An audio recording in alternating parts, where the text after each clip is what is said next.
Miss Martin Muses. Welcome to Miss Martin Muses, where we muse upon what makes me laugh, makes me cry, makes me happy, makes me sad, or just really ticks me off. And I apologize, that note was flat. That's what happens when you don't pull in on your diaphragm. But yes, we are back. We are back, friends and neighbors, with Magician Master. We are finishing up this bad boy, and we are going to land it like a lander lands. And I am so happy to once again be back with the gal. I almost said gals. With I'm just going straight to hell today. With my friend, good Princess Rennie. Hello. Good morning, Teresa. Hope you're well. I've honestly missed chatting it up with you guys, so it's good to be back. Hope you are well, and Stieg, you as well this morning. Yeah. Well, I'm well. I guess from a certain point of view. So all the way from the future, all the way from the future. It is the one, the only, the man from a higher latitude than I or Rennie are currently residing on planet Earth. The one, the only, the Viking himself, Steve Kenobi. Hello. Hello. I'm eating dinner. Dinner? What are you eating? Salmon with brown rice and fried tomatoes. Well Sounds done. healthy. I was going to say, well, look at you being Mr. Healthy. And how's the future? Gray and full of twats. Oh, well, yeah, I know all about twats. We are living in a twatting world, and I am surrounded by twatting girls. Wait, that really... Well, are you in the red light district, Teresa? I was about ready to say that just doesn't work. Also, that's what the rose is supposed to represent. No, no. Shut up. You see, you're going to make me say something mean. I was trying to make something clever, and it just... It ended up being whorish. Whorish with an H or with a WH. But look who it is in the chat. It's Rennie. She's telling us good morning. And Jacob Ironside. Hey, Jacob Ironside was my second guest for Pub Crawl. He took us to the Eagle and Child and showed us his photography. This dude has mad skills with photography. Oh my gosh, he was holding out on us. Yeah, definitely. I watched some of it. He's good with the camera. Big time. Dang. Mm-hmm. Yeah. And Rennie, it's like, because he's also living in Texas. He went out and took pictures of all, insects, but close-ups, and you could see their hair. Oh, I know, it was I don't awful. know if I want to see that. but he did it with butterflies too. Butterflies and birds and baby animals and all sorts of cool stuff, and some architecture. Very, very good stuff. Jacob. Oh, that's you, Jacob. Jeff Smith. Why, hello. Marmite. Oh my gosh, are you an Australian Jeff Smith? I don't know, but Marmite. Well, do you have to be Australian to have Marmite? I think it's England. Australia does Vegemite more than Marmite. Oh, Vegemite. Oh, oops. Well, there's my ignorance showing through. Well, I was going to say a joke. If it's in England, all he has to do is do a crime, and he'll be sent to Australia. Oh, there we go. From the UK, living in Austria. Oh, well done. Wow.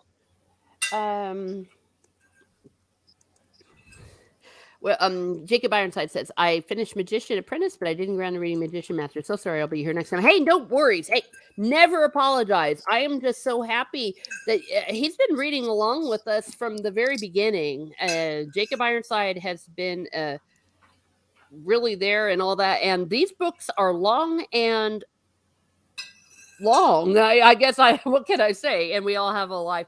But thank you very much for being here and supporting the stream always. Yes, and if you do not follow Jacob, put your channel in the chat. He does Tuesday night television and film reviews, and I believe it's The Twilight Zone season 1 is coming up Tuesday.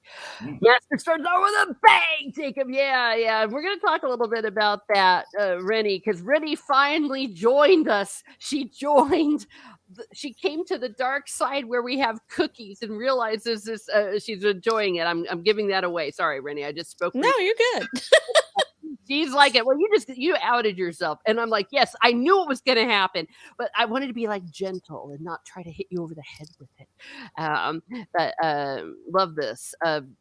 He has a knack and a talent for making you really care about these characters, and I just I mean, I would die for these characters, and they're not even real. Okay, I like these characters better than I like most real people. He just really has a way of doing that, and we have some new ones that we get to talk about. I'm so happy we get to talk about them because I had to hold off, Rennie, especially when we were talking about Carlene and Pug and all that. I'm like, oh, she doesn't know. She doesn't know. She knows. Now she knows what true love is. Thank you, Jacob. And, the most cynical man on the planet, but I am completely on his side. Meteor advocate Timon Flip. He has been really working hard for us. He's been praying to Saint Athanasius and begging God to send us the daggone meteor. And, you're doing the Lord's work. I really want that meteor to hit us badly, Timon. So keep it up. Keep it up. Timon is awesome. If you don't follow him on Twitter, follow him on Twitter. And Meteor and he likes football. So yeah. Of course he's Brazilian. Well, actually everyone likes football but stupid America. That's right. Yeah. I claim that. I own it. Yeah. Indeed I am, yes. And his team is the Corinthians. Steeg's team is Blackburn, and mine is, for a very shallow reason, Nottingham Forest, which is shallow because of Robin Hood. Manchester City just beat Man United in the FA Cup final. So they had like a city derby in the cup final. Nice. Yeah, we like football here at Miss Martin Muses. And look who it is. It's Potato Revan. Laugh out loud. I hate football. How dare you, sir? How un-Irish.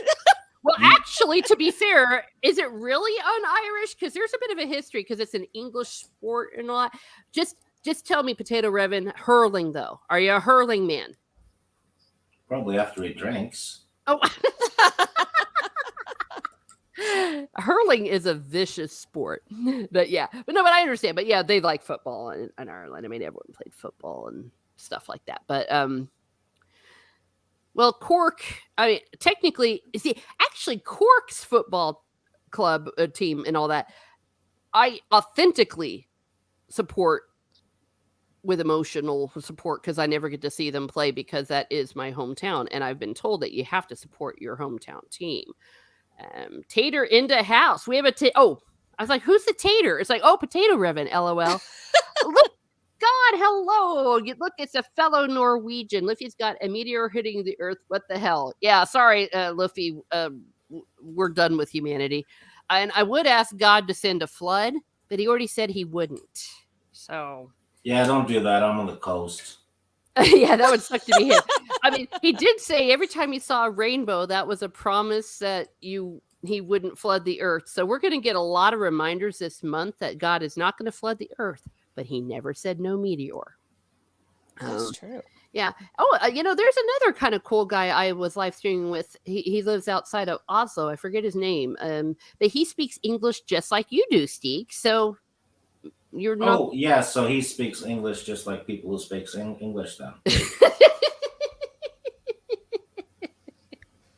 Well, didn't you say they taught English as a second language when you were a kid? Yeah, they still do. Yeah. We started learning it in, I think, second or third grade. Was it like a voluntary thing, or was it just something that the school did? Oh, yeah, I had to do it. And Okay. and back in the day, they didn't dub stuff either. So you had to, if you watched cartoons on the TV and stuff, you had to read the subtitles. So you basically learned English plus how to read. Mhm. by watching the Transformers. And there we are. And video games, because video games were in English. Actually, Yeah. most nations English is mandatory because it's like the universal language stuff. So they do have to take it. In Ireland, Irish was mandatory. Yeah, floods don't. Yeah, floods don't help. Most people can swim. That's true. Potato Ribbon said, "Whoever taught Rennie to speak English should get their money back." Oh my god! Oh, goodness. that's harsh. Hey, I've heard you. I've heard your accent and dialect, dude. But it's not as well. The Cork one is unique. But Potato Reverend will be coming on Pub Crawl. So yes, it's going to be an Irish fest. We're going to talk. Oh. Actually, I'm not sure what we're going to talk about. I don't know if we've come up with the topic, but yeah, the pub is moving to Ireland, where Ireland is awesome, and he's I don't want to say where you are, but you are in the general region from where I grew up. So, well, but you know what? As lovely as all of this is, and by the way, hello, Matt G. Wait, well, we'll see. We'll see if we'll get bacon. Yeah, he didn't bring any bacon. Yeah, I didn't bring any bacon. What the WTF? hell? Yeah, I'm gonna kick you out of my chat. Yeah, people, please block him. No, don't. We are on Magician Master, the final book for this particular book stream. But please remember that we will be having little reunions. The Fantasy Tavern will be revitalized. It's just the fact that we've been going for 2 years, and we're ready to have some Saturday mornings, even though we love spending them with you. But Rennie has had some changes in her life. I've had changes in mine. I don't know if Steeg's life has changed, but no, I'm just on the couch watching movies and shit. So yeah, so his life hasn't changed. But well, since we started this, wait, no, you got me to quit my job before we started this stream. Yeah, but yeah, so Steve, yeah, but don't talk to Steve too much. He'll get you to quit your job and all that. Potato River yeah, says, spend money too. I got to just spend $40 yesterday. Oh, you said I will teach you to say Ireland's not Ireland. Wait, Ireland? Are you talking about the American Ireland? Is that what you mean by the 3 I's? Ireland. Yeah. Well, I always was taught it was like Ireland. Yeah, but Ireland, yeah. And in Cork, well, never mind. I love the Cork accent. What could be changed in Rennie's life? Yeah, I don't know. Did you get married or something? There is a rumor out there that may have happened. Yeah, so. I know. They give you a really hard time about that because you're always talking about, I'm married. Yeah. Look at my husband. Look at my hot Australian husband. Hey, but I don't have anything wrong with that. I'm like, nice. Oh, you got hamburgers too. Don't do that. I'll want a hamburger now. Did Steeg's life go down since they outlawed going a Viking? LOL. Oh, wait, that's not legal anymore? Well, shit. Too late. You gotta stop plundering monasteries, Steeg. I didn't do that. Oh, okay. I did the other thing. Oh. Okay. All right. I took a boat over to northern England and shagged. Oh my God. Then, Every Downton Abbey hoe you could find. Yeah, killed a couple with an axe and then went home. Well, that's how my people came about. One of your people shagged one of mine in Normandy.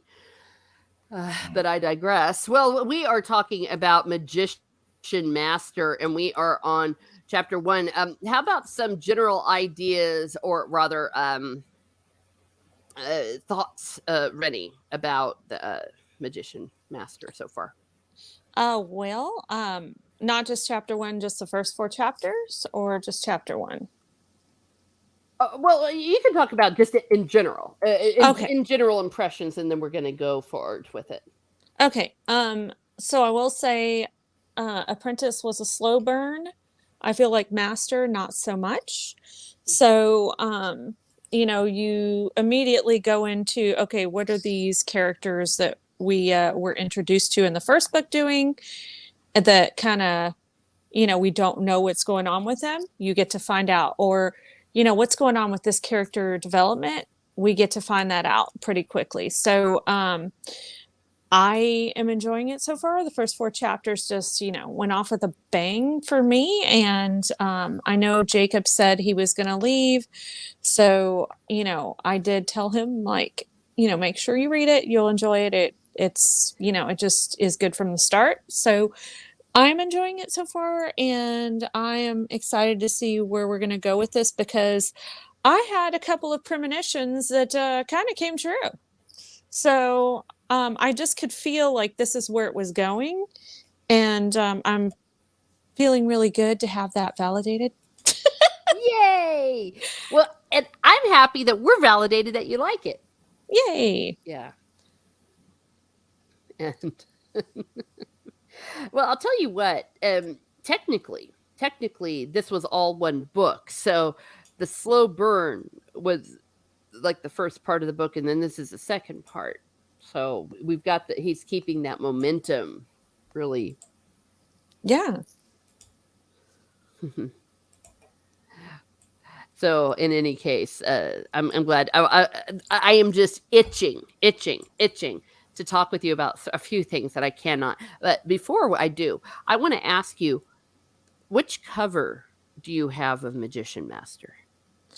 Oh, it's let me take a quick look. It's not the originals. It's like just a very plain cover with writing. It's got like a little bit of a design, but it's not super. Yeah, it's definitely not an original. I'll tell you that for sure. Good. Because there's 2 of the old ones. One of them has a spoiler on it. So I'm so glad. So don't look up any covers, okay? Because I was like, there's nothing special about it, but at least it's got the stuff that I needed. Okay, good. Because that's what I can't wait to talk with you about, but I can't. But yeah, and to give a little bit of a preview, we got love. Love was in the air, and I love love. Well, not in chapter 1. Not in chapter 1, no. Yeah, we're not. Yeah, but in these sense, Rennie's ego is skyrocketing. My gosh, they're bashing you, girl. And it's Keck44. Hello. Always good to see you. Keck? All right, so let's go ahead. Oh, I was going to ask your impression, Steve, but you've already read it. You've read the whole daggone thing. I am 6 books away from finish. Is it 6 books, Steve? From finishing the entire series. No, you're 8 books away. Oh, 8 books. I'm 8 books away. Well, counting the one you're reading now, it's 9. 9, yeah. Oh, they are so good. I mean, Rennie, this man has such a talent for just keeping this huge story going and making you fall in love with whatever he's doing. So yeah, there's some really cool stuff going on right now. Oh wait, shut up, biatch. I'm gonna have to. Why is this not showing the ticker? Oh, here we go.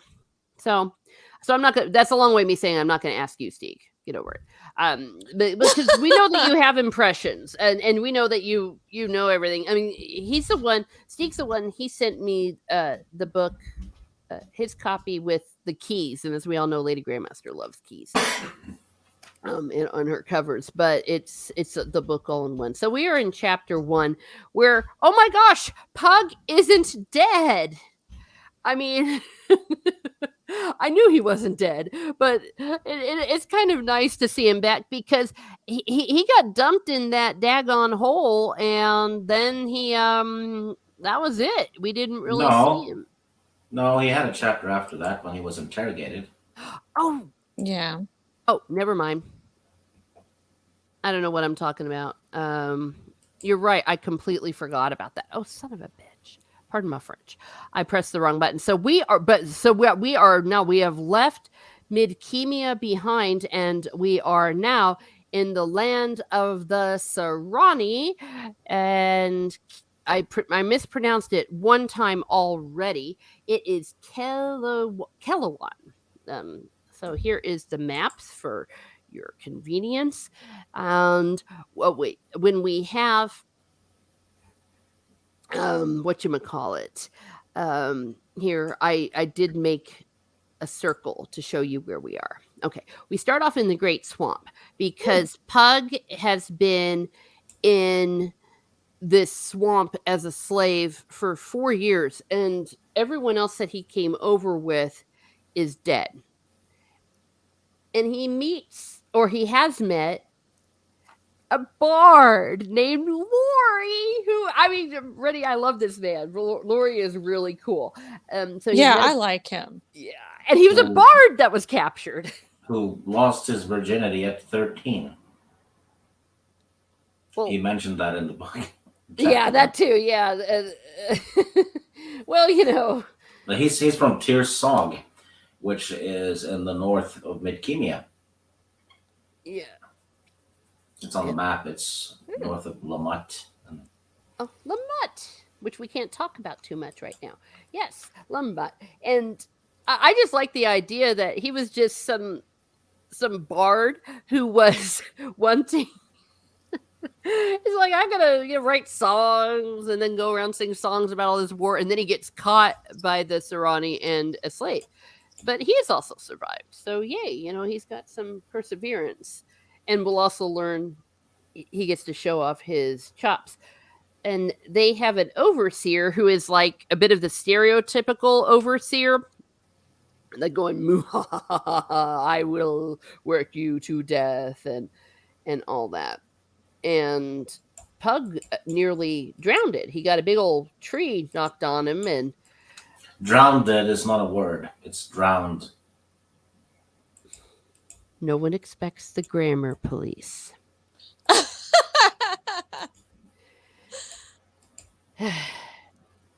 That's like the old Monty Python. Nobody expected the Spanish Inquisition, and then they just pop in. Yeah. Well, I've done it 200 times, though. You should expect it by now. Well, that's true. I think you've corrected me several times on this one, Stieg. I probably should have figured it out. And what was it?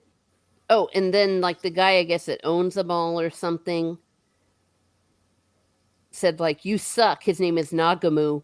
And he goes, may I have permission to kill myself? And then the dude goes, no. Yeah. It's too much honor. Yeah, because And then- he's like, I want to die with honor. He's like, yeah, nah. Nah, you were dishonorable, because he's trying to kill the slave, and he's like, dude, that's not your job. And then that night, Pug and Lori are hanging out, and then suddenly the room exploded with activity because Nagamu was coming in to try to kill them all, and they said abruptly the attacker stopped moving, and Pug could see Lori lying across the still body of Nagamu. And even though he's dead, oh yeah, that was the thing. They were all like, oh crap, even though he sucks, we're slaves that killed the overseer.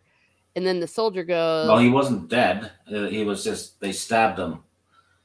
And oh, then- you're right. Is he dead? He says, I live, Lord, but I die by the blade. And Yeah, then he the was guy, dying from the stab. okay, thank you. I stand corrected. You are correct. He was still alive. But then the soldier goes, take him outside at once and hang him. And he goes, no, leave me to die by the blade. And they're like, nope, you suck. You get to die by hanging. They will not let this guy die honorably. You don't want to, dishonor the Serani. They don't like little bitches. Well, I kind of like their honor system, though. Oh yeah, Yeah. because they recognize that the guy was a douche. Yeah. Yeah. Well, I thought it was cool that that the son of their master was like, you disobeyed my direct order and you must die. I'm like, yes.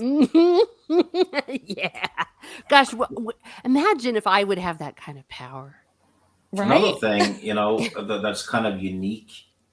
Well, I'm sure all the books have done it too, but unlike Tolkien and Terry Brooks, there's no true evil in this. As we find out, because the Serani have a reason for invading. Yeah. They're not doing it to kill people and destroy them. They're following their way of life, and there is a motivation. They're antagonists, but not the big evil orcs. Yeah, Yeah. exactly. Yeah. And well, and what was going on in Lord of the Rings also, it was kind of epic biblical, Satan versus good, and yeah, very a different gang. These are more like a different a different people, a different culture, and that's what I love about these chapters. We learn it's like, hey, they're Thrani, they're not bad. They're actually kind of cool, and I love their politics and their hierarchy and how all that works. And what I love about this dude, I'm probably gonna say his name wrong. So, oh wait, Hawkanu. Um, they were like, well, okay, I guess you're gonna kill us. He's like, no, he died by hanging. "Uh, I'm gonna keep you alive, but you did hurt him, so I'm gonna punish you." And then he just goes, "Consider yourself punished." And I'm like, yes, that's awesome. And they're like, and Feist has a lot of dry humor like that in all the books. mhm. Yeah, exactly. But also, it shows that this guy's actually kind of cool. Like he knew. He knew that they were defending themselves, but found a way within their culture to not have to punish them the way they would have to. Meteor honor system doesn't work. Well, no, not in the real life. No good deed ever goes unpunished. We know that. Correct. There is no honor. Well, quite so. Yeah. And I geeked out when this dude was talking to Lori. It's like, oh, I'm a musician. I have a good ear for your music. Yeah, I figured you would. Yeah, and he's like, it's called a tone language on my world. Words with the same sound for the pitch on which they are spoken have different meanings. And I'm thinking, oh my gosh, he's talking about solfeggio. and Which means Feist actually researched it. yeah, yeah, and tonic and super tonic. And I mean, it was just like, yeah, that it's not, yeah, he just didn't pull it out of his ass. And that would be cool. I've always said, and that video is coming. I finally figured out I'm just going to have to use a keyboard to do it properly for the close encounters, because all anyone has to do is find me or another music teacher trained the way I am in solfege, and when the aliens come, I'll be able to talk to them because we know how to do this. And these are different cultures. They're talking to each other, and you'll see later that Lori is going to go and make instruments and sing and kind of geek out with the Serrani. But to make a very long story short, this dude is like, I want these slaves. You're gonna come with me. And they because also they saw the horses, and the dudes they're like, how to ride horses and stuff, because they wanted Pug and them to teach him how to ride horses that they had stolen from Midkemia and other things about the culture. So they found that they would be useful. So, and they also notice Pug's power. My Lord tells me you were instrumental in my. He got a slave to take over being slave master, and then Chogana says, within you there is a trap power. What it is and what it means, I don't know. And it is established that there are characters in Feist's world that they're not necessarily, they can't do magic, but they do have like a second sight about magic, like they can sense magic the way other people can't. And he had a dream, didn't he? Yes. Yeah. Yes, he had an interesting dream. Yeah, and the dream was that there's a foe to be feared more than any man. Yeah, I saw you upon the tower, and you faced a fearsome foe. And it is the secret center of your being, the perfect place of peace within. Once you reside there, you are safe from all harm. Your flesh may suffer, even die, but within your wall, you will endure in peace. So this guy also, again, the second sight. And then he says, how about this foe upon the tower? Can you tell me who he is? He goes, oh, yeah. The foe to be feared most by any man. He was you. Yep. Yeah. I'm like, Yes. And of course, now since I finished it all, I know exactly what they're talking about. And Rennie, I can't wait. I Mm. can't wait till you get to that chapter. And Steve was the same with me. He kept saying, "So, has something like really cool happened?" I'm like, "Oh yeah, Pug met a girl," and it's like, "Okay, no, but is like, Yeah, yeah, some not that. yeah, or like all these certain things, or I'd just be telling him what's happening. It's like, "Oh yeah, Pug did this." It's like, but was it really big or something? I don't think I'm giving anything away to say that there's going to Mm-mm. be a really good payoff at the end of this book. Um, oh yeah, and then there's I'm not going to geek out too much, but they also talk about Lori pointing out that there's half tones and diminished minors as part of the tonality that the Serrani like. It's alien, but it's music, and I know exactly how that sounds. See, that's it. Maybe I should do a video about that use on my thing because it really put me into this world because I could hear that, and I started loving the Serrani in this chapter. Yeah, they don't There's seem so bad, right? Yeah. there's a trilogy of books with a female lead that takes place during this book, but it's on Kellowan. Hmm. I Yeah. haven't read it yet, but I hear it's damn good. The Empire trilogy, or is it called the Yeah, Empire trilogy? Yeah. Hmm. yeah, And that is one of the ones that those twats from Lucasfilm Story Group have the rights to. yeah. They have the rights to Magician, that trilogy, and the two sequels to Magician. So they're basically just going to blend it all together. Yeah. Hmm. Now, because of who it is and what they're doing, I don't trust them. But if this was anyone else, that actually would be a good idea because they do kind of take place at the same time. And in our quote unquote diverse world, it would be natural diversity because the lead of the Empire one, it is a woman and a woman that's not white. So they wouldn't Yeah, and need to. also the colored people are the ones who's taking the slaves. Which will be interesting if they stay true to that. Or what? Well, what's the term we're supposed to say? They keep changing the terms. I don't even want to say it. Literally, Dan says, "Hello, literally, Dan. The Empire trilogy is S tier, Steve." All right. Yeah. Yeah, Well, I'm trying to get them in hardcover and then read them.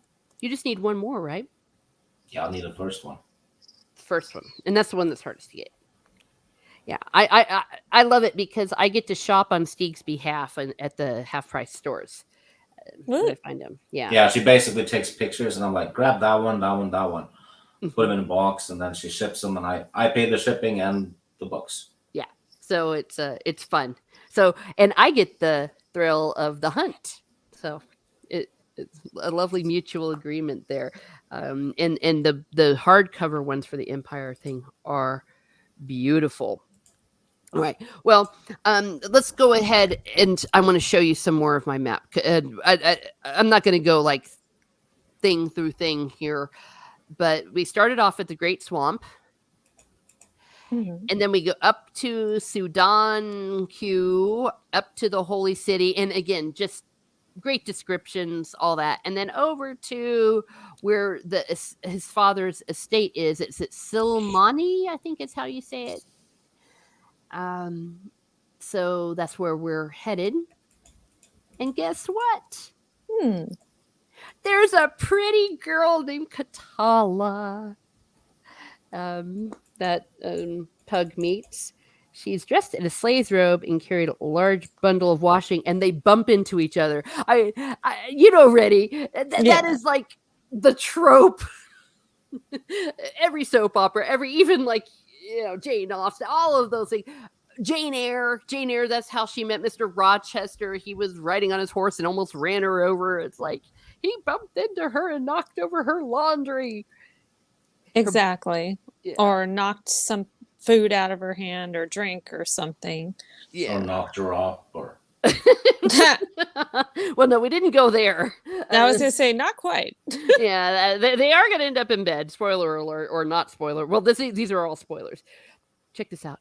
Her brown hair was tied back, and her brown eyes were framed by long, dark lashes. And Pug stared at her in open admiration. And That I'm like, means he had a boner. Yeah.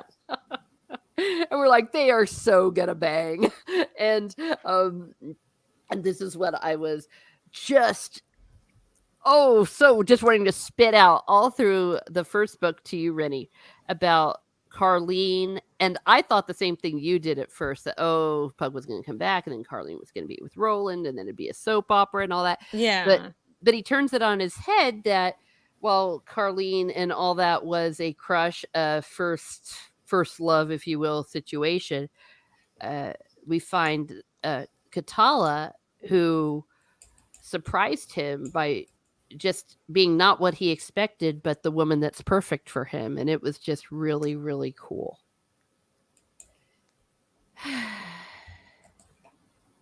And she was caught into slavery, and the Serani consider them barbarians. And she says anyone that's not a Serani is called a barbarian.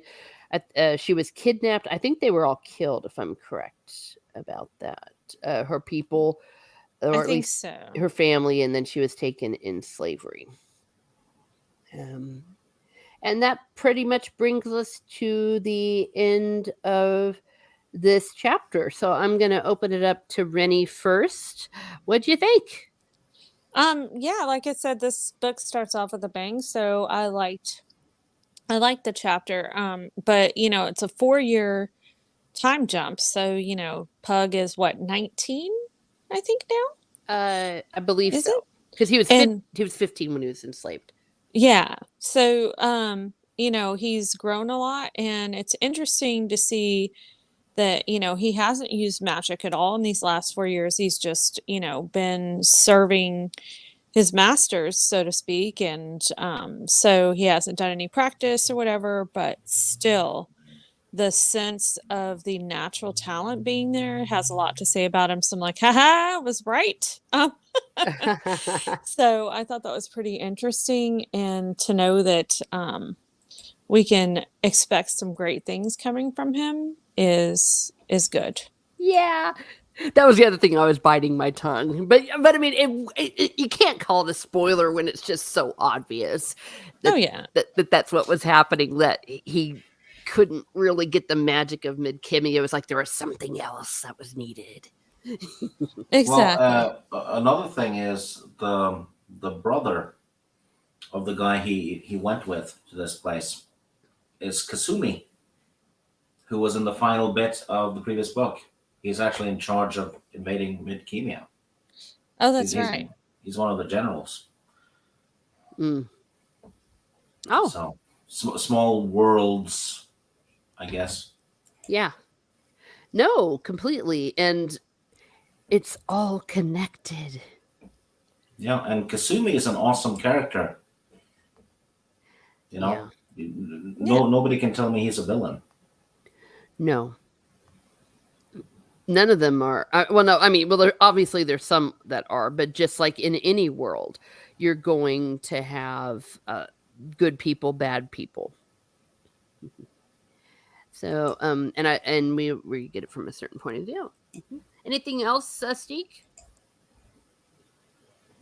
Well, there's a lot more in that chapter. In chapter 1? No, chapter 2. Oh, okay. I thought we were in chapter 2 because I didn't think he met Katala until chapter 2. No. They get there at the end, and he bumps into her, and they don't get together. They don't shack up. Wait, please say I didn't fuck this up. Oh, pardon my French. No, I didn't. It was chapter, because, and the only reason I say, I say that is because my chapters are going straight through. So like it says like chapter 20, and I wrote in pencil next to them what they're supposed to be. I know that you're horrified by that, Steve. So yes, chapter 1 ends with that, and then chapter 2 is Estate, where we're going to get a lot more details. Yeah. More cool stuff. So speaking of which, okay, I'm looking here at the private chat. Oh, can I say that? Can I make that Yeah. public? Okay. Rennie says 40 minutes for the F-bomb mark. Yeah, it took me 40 minutes to drop an F-bomb. Look, I'm improving. I'm better. I was laughing because we were talking about that, before the stream. Like, let's see how long it'll take. So I love it. I'm just. Oh, this reminds me. Last night on Pub Crawl, if you want to see with Untamed Mando, we were like, okay, for tonight it's a Christian channel because we're two Christian girls, and it took us about an hour and a half. It's like, okay, well, you never mind. That's hilarious. We tried to behave ourselves for a little bit, but it was a failure. It happens. Hey, but, we're all human, and we're all having fun here. Pardon your Absolutely. what? Pardon your what? Says Keck 44. Pretty sure that ain't French. Oh, see, once you said on my live stream, pardon my English when you said it back. Because yeah, it is kind of ridiculous that we say pardon my French. It's a thing though. Yeah, I wonder where that came from, but yeah. It's probably just it was probably some Brit who was saying, oh, that's like a foreign language, pardon my French. And possibly. Let's see. And if you've seen Dexter, it's pardon my, starts with a T-I with a T and an S. Oh my gosh. Did you ever see Dexter? I have not. Okay, that was something that stuck with me. That was like, oh, pardon my. Because she was, walking around with her shirt off. And so I digress. All right, so if y'all don't have anything else, we are going to go on to chapter 2, which is called Estate. So let me change the banner. And I just really just continued to enjoy this because there was more and more talk about them getting used to the culture. It was Lori and Pug teaching them, horse riding, and Kasumi's father showed up. They're learning each other's words.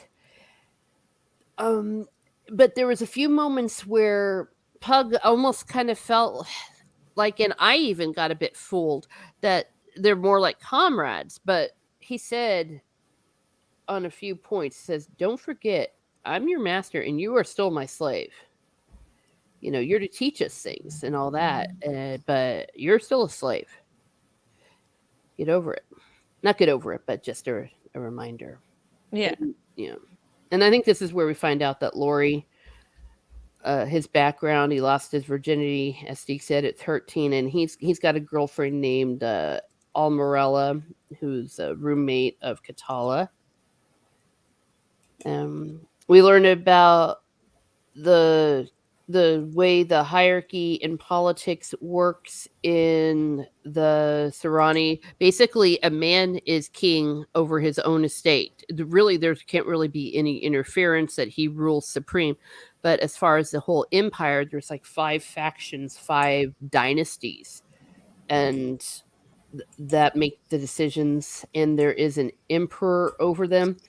However, nothing is more powerful from a certain point of view than the magicians. They call them the Great Ones, and they are beyond the law, beyond everything. And part of the deal is that they will be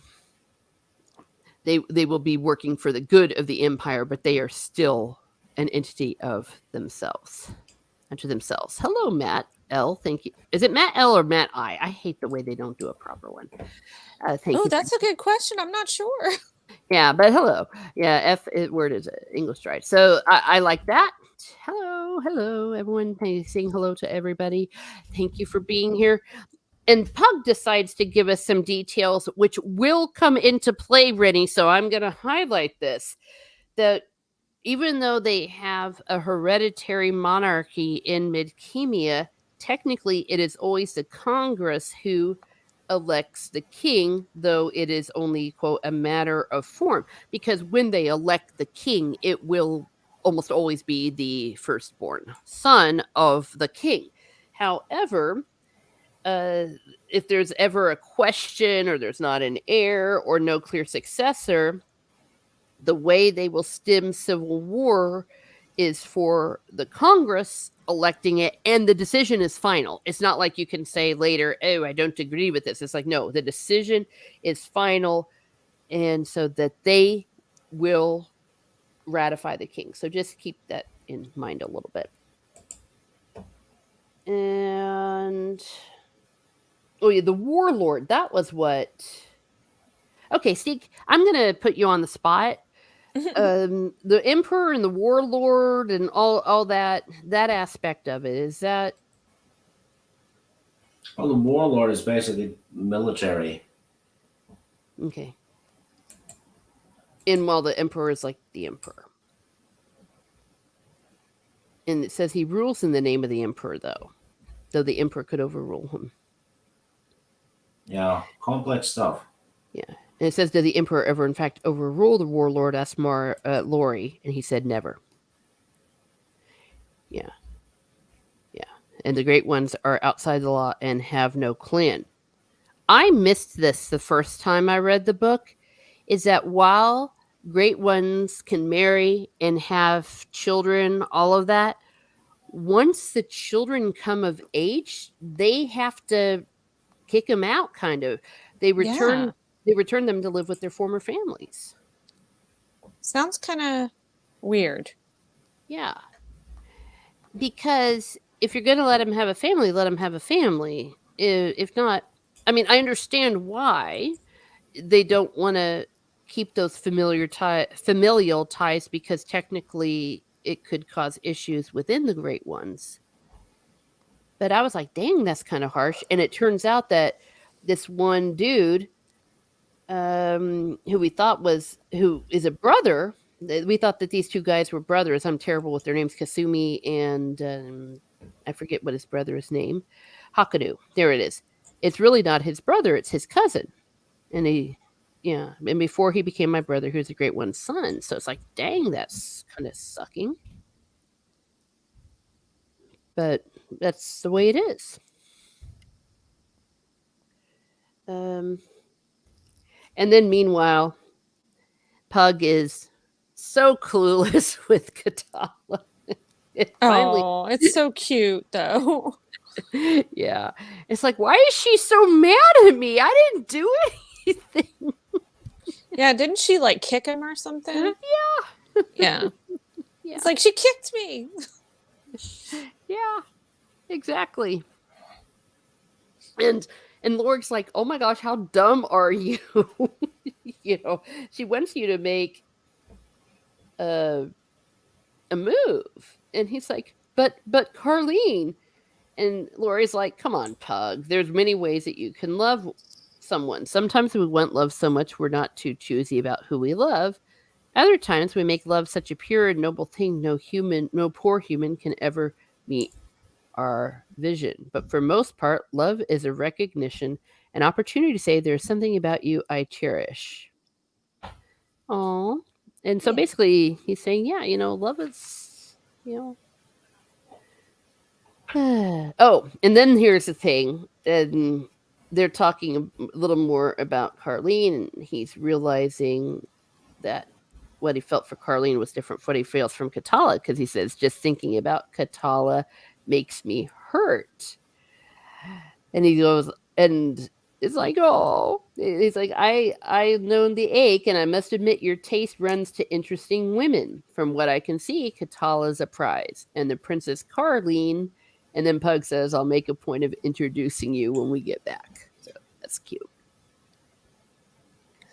And to make a very long story short, after some more of that, Pug decides to go and apologize. She goes in her bedroom. He's like, I'm sorry for what I've done or what I didn't do. And she just drags him in and they shag. Yay! Yeah. I thought Gets that to was have some fun. yeah, and she was his first. We don't know if he was Katala's first, but because Pug just there was not he didn't have shagging time, That's so right. and he calls her love. Oh my gosh, it's Mm. like they're in love. So I really I just I ship them. I will go down with this ship. I love Katala and Pug. I think they are so perfect for each other. Yeah, they do seem to be right for each other. Yeah. And then for like weeks past, and all they're doing is just shagging and shagging. So, oh boy. And Pug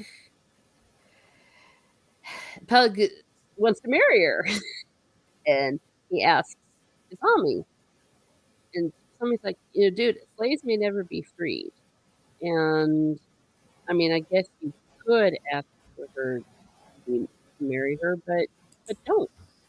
And he said, "You never forget what you are." And then they get attacked by these weirdos called the Thune, and they were wild. They were like the upper body completely man-like, but the face resembled nothing so much as an ape with a long snout. Yeah, that sounded kind of horrific. Yeah, Like, yeah, ugh.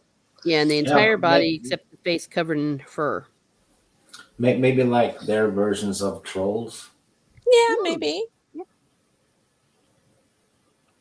Yeah. So they had a big old thing. And oh my gosh, he was so afraid for Katala and thought she was going to die, and she didn't. And he's like, I love you. And interestingly enough, we learned about these creatures. They call it a blood raid because it's young males unproved in their band. So, like, they're ones that I guess got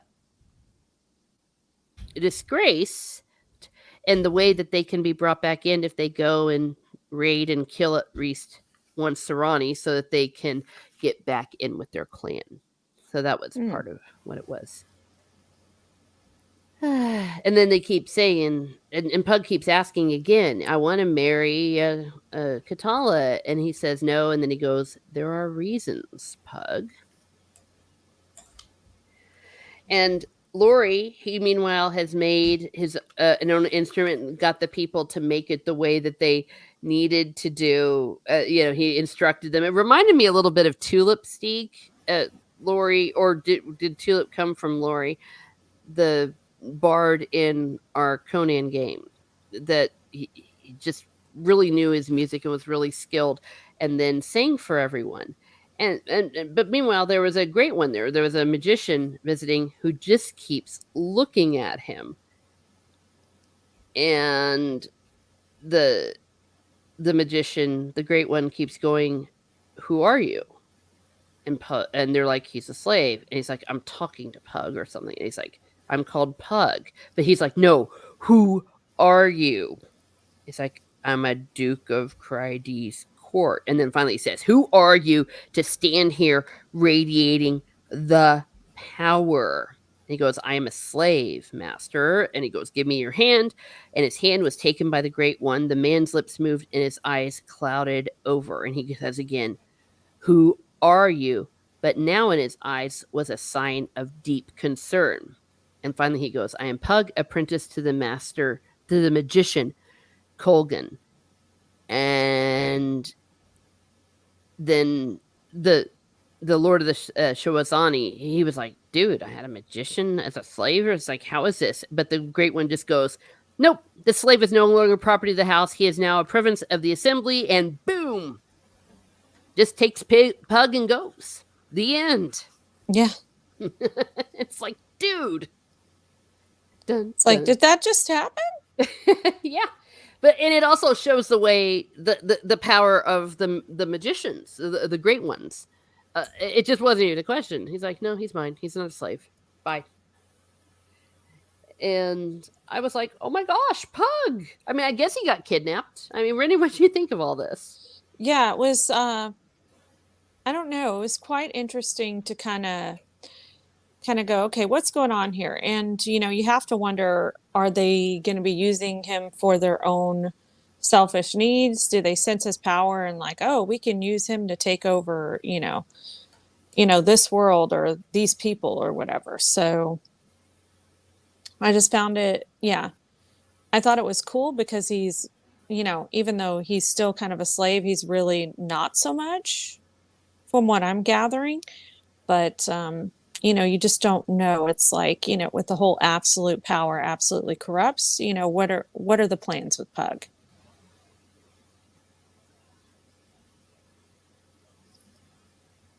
So that's where I'm at with this.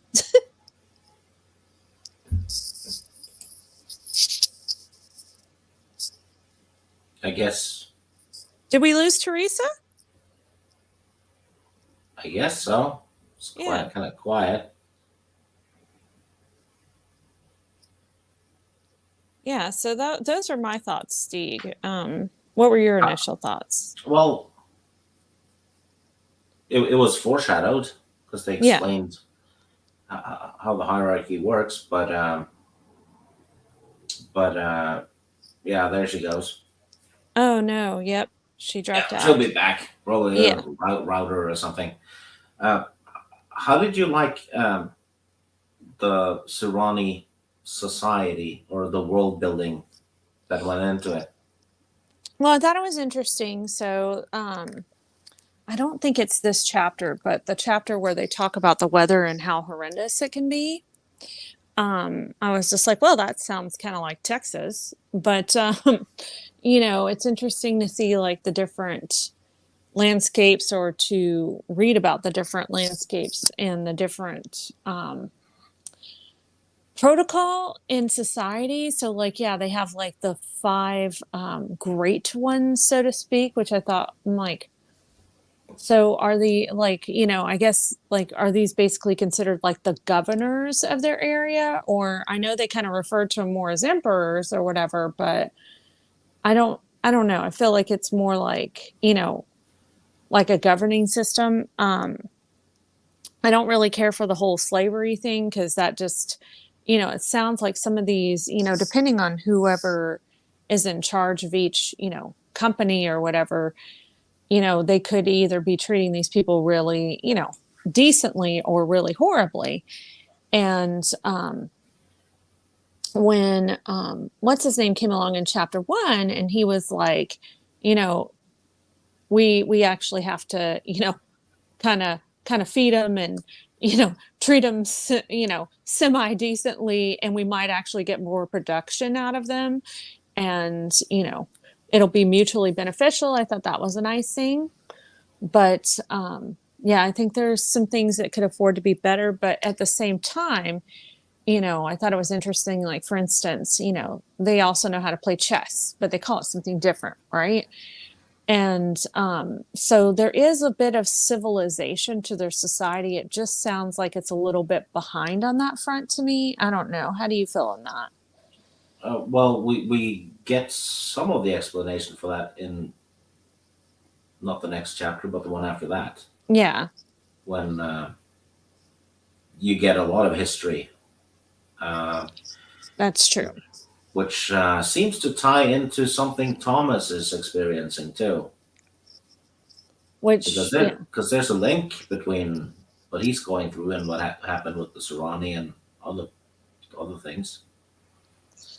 I feel like a lot of his is also tied to the gift that he got from the dragon, though. Oh, he did it. It's the armor. Oh, yeah. Oh, yeah, definitely. But yeah, so it's interesting to see the differences on how, they manage society or how they govern society, so to speak, versus, how everything was in like Credy. It's not to say that they're necessarily doing it wrong. It's just like, well, at least this stuff's pretty humane, but I think you've got a ways to go. Yeah. It's also kind of cool that he did a double world building in the first book, because this was supposed to be one book, and then they split it. into magician apprentice and magician master. It's later on it got put into one book again because it got popular. So he got to add stuff that was cut as well. But so he basically did the world building twice in his first book. Yeah. Which is kind of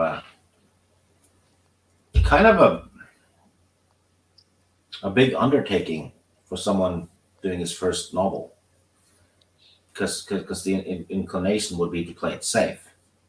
Yeah, and because not you had the to first half where you were, building Cryde and all that. And then you have the second half where you're building, Serrani's world. There she is. Something weird happened.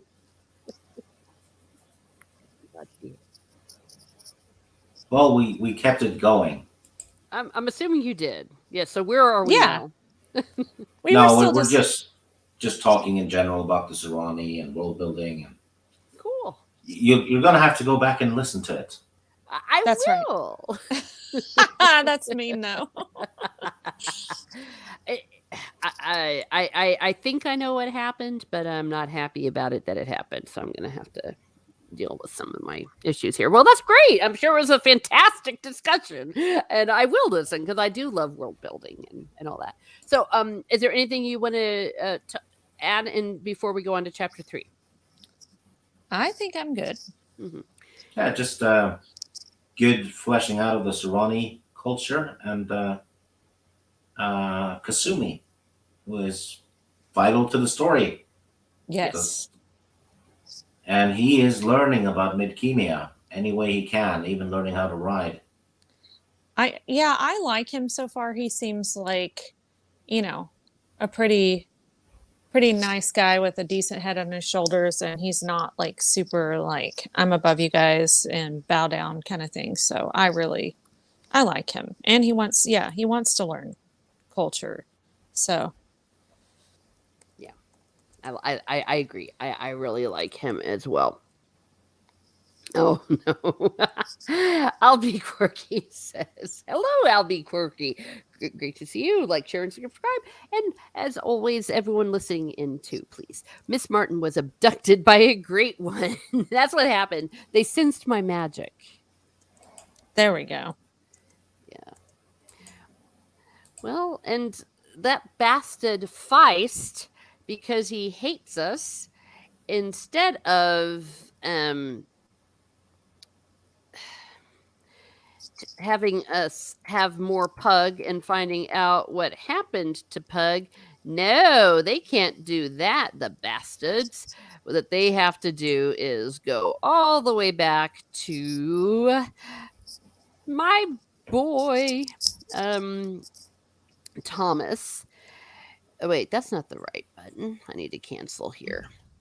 I am really having issues here, some technical issues. But we go back to Thomas, and he is in Elvendar. So we're back in Midkemia.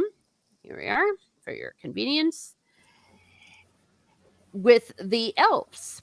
And they know something's going on with Thomas, because Thomas is like a beast or something. And you have Kalen and his mother, the queen. What is her name? I just call her the queen all the time, Aglarana. And it's like, I'm troubled by Thomas, as am I. And they're realizing that it's not just that he's having like different powers. It's like the armor is actually changing him, and they're like, we need to destroy it and throw it into the pit of fire. But they're like, Thomas wouldn't let it happen. I mean, it's kind of become his precious. Yeah. But it's given him so many gifts, it's like, you know what? He's pretty undefeatable and a lot stronger, and his senses are heightened. I think he's even gotten taller, right? Mm-hmm. Yeah. So, he'd be dumb to give it up. I wouldn't. Yeah. Well, and like we said, it's something that maybe isn't even his choice. And they sing that the Aglarana is like, well, he's becoming what he's becoming. We can't stop it. And our spell weavers are working toward this, and then she talks about the power of the Valharu, what sometimes they call them the Old Ones, and we learn a little bit about the Valharu and who they were. They were the Dragon Lords, and they. She says there's much I'm forbidden to speak about them, but long before man or dwarf came to this world, the Valharu ruled. They were part of this world, and they were nearly godlike and unpredictable. And they wrote about on great dragons, and to other worlds they realmed. And this particular world was their dominion, and they fought over these different ones. And check this out. The forerunners of the elves, there were like their elves, and then there were the ones that remained with Valharu are the ones that become the Mordrol people, like the dark elves. So, we get some pretty cool lore there. Oh, wait, that's Dolgan. Oh, yay, there's Thomas.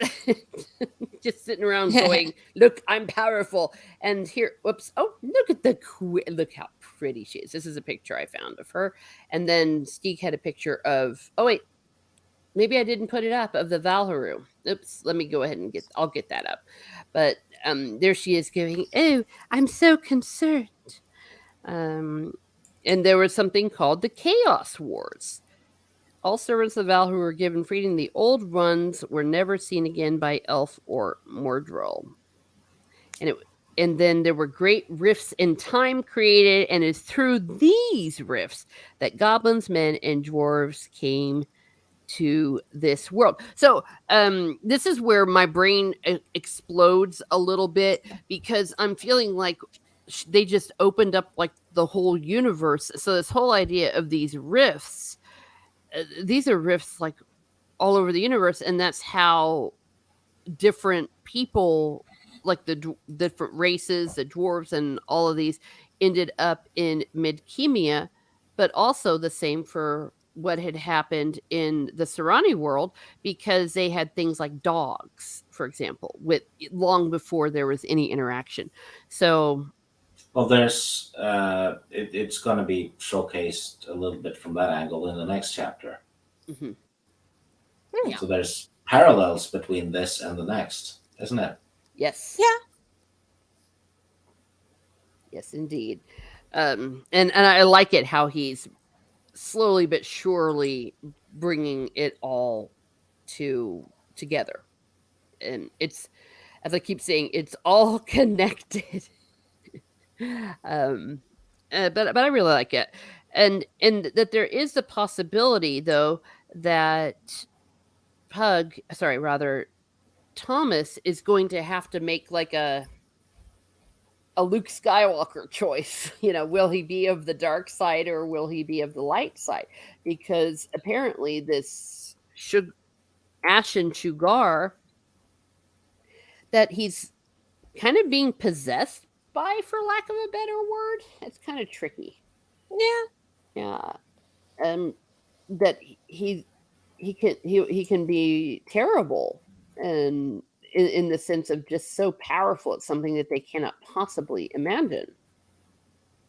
And Thomas could lose himself in that and become, if you will, like a dark Darth Vader type.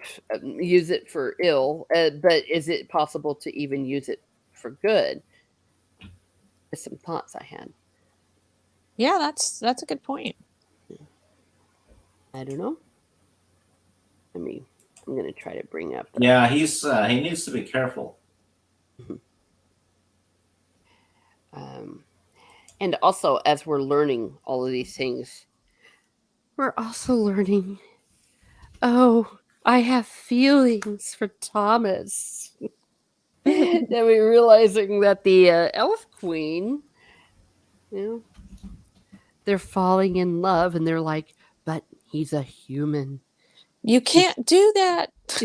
Yeah, it's like, but I'm in love. It got really melodramatic, I thought, especially toward the end. But we knew that Thomas had a huge crush on her, which would have been completely natural, a teenage boy seeing her. And even though she's several hundred years old, they said that, she she looks like very youthful and young, like a woman in her 20s. And so, yeah, I guess why not? We also get a little bit of background with Ash and Sugar, and Thomas is saying that he feels like he was in two places at once. It's like he can't tell what is real and what is a dream. Yeah, and even Ash and Sugar. Sugar. Oh, sorry, Sugar. There's no sugar in that teapot. I he's starting to recognize Thomas's presence, and even though he's like in the past and he's gone, it's like time is melding. It's like, what manner of magic is this? We also learn that Thomas is a beast in the battlefield, that he is a great commander and all the people look to him, and rightly so. We get some news about Prince Harutha, who is still holding fast against Sesserani, as they said. And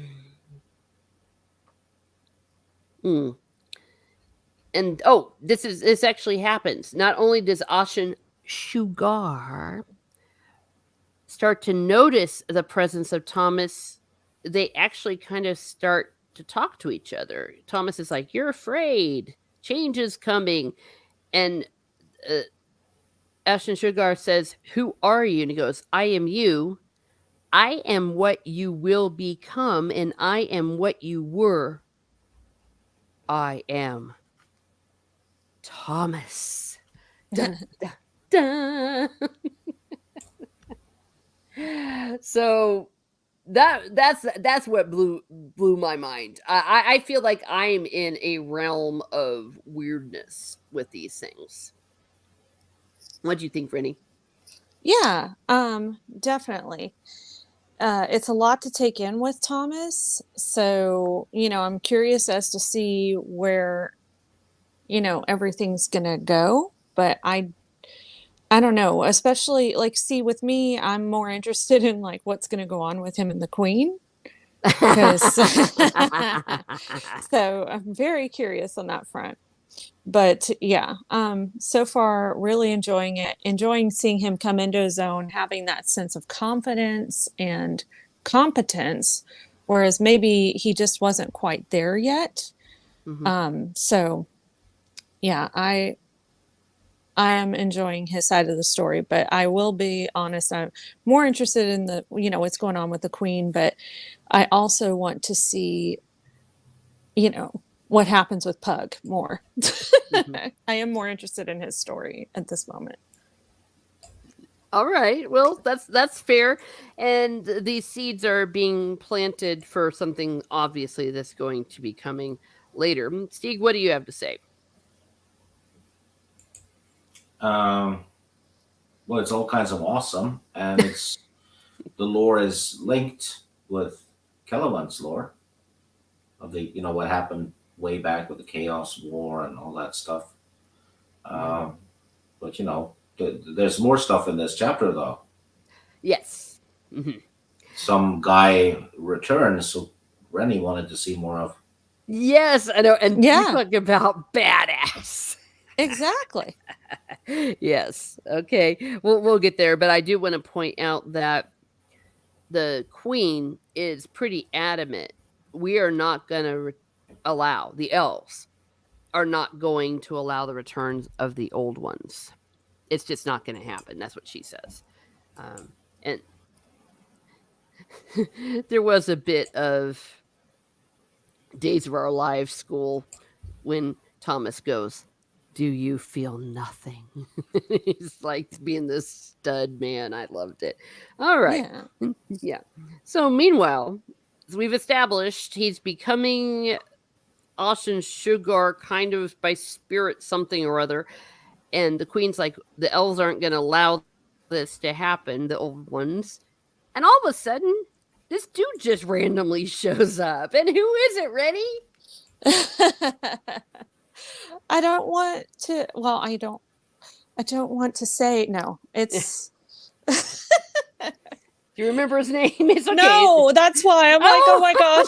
Oh, oops. I was like, oh, okay, never mind. It's Macros the Black. Thank you. I'm like the like super powerful magician guy, but I felt like an idiot because I just had a brain fart on it. It's all right. Yes, he was a stranger, and he's like, well met, Thomas O'Crady. Yeah, I am called Macros the Black. I have come, for you have embarked on a gold plan, but the plan to capture a black robe will bring naught but destruction to Elvendar should you not have my aid. A black robe you will have in time, but not yet. Dun, dun, dun. And I think that was the foreshadowing, Stig, that you talked about that we're not allowed to talk about. So I guess... Maybe. Yeah, we won't talk about it. And he kind of makes a deal. And because he's kind of this big musician and it's like he's a little bit omnipotent and he's like, he's going to help them. Because he's like, you all are going to die tomorrow. So he says, their magicians have worked hard to learn the secrets of the Elvendar. And so they go into this battle and holy crud. Macros. He has skills. Yeah. Yes. And I like how he just kind of teases like about the whole, like, I'm going to help you, but not yet, you know? Yeah. So. Yeah, and then he just fucks up the Zeroni. Yeah. It's like the earth like blows up from within them, underneath them. It's like, it is really, really cool. And I love it when magicians do that. And he commands the birds, and he has all these protective barriers. And they were like, there was a crescendo of noise as if the grandfather of all thunderclaps pealed overhead. Yeah. And yeah, giant piece of earth flew upward, and in a matter of minutes, the clearing was quiet, the herb subsided, and the shocked onlookers stood mute. I love that. They were like, fuck.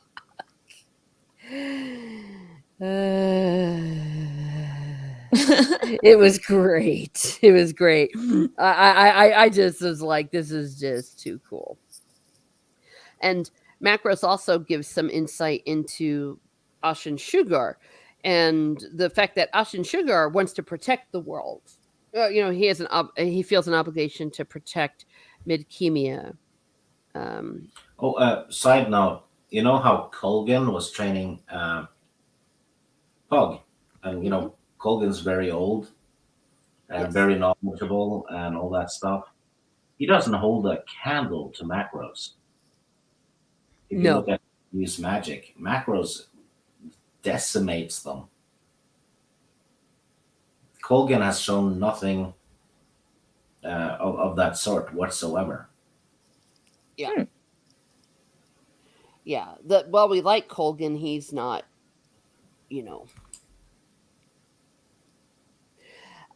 as big. Ashen protects his stuff. Actually, literally, then, yeah, that's one way of saying it. Yes. Mm-hmm. And I do like when Ashen Sugar, look, I'm saying it right. It's kind of talking with Thomas, and Ashen Sugar goes, there is no right. There is only power.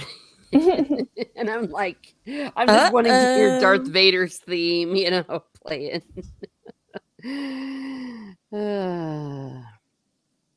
So the chapter ends with Thomas is in by the throne, and the Queen Algaron is like, oh, Thomas, I want to, what is her words? I came to comfort you if you have need. And you're like, come on, man. Yeah, and another thing is, the elves back in the day were kind of naturally submissive towards dragon lords. Mm. Hmm. Well, good point, because that was kind of the thing, wasn't it? Yeah. The servants of them. Yeah. And So he now has a queen bitch. it's submissive.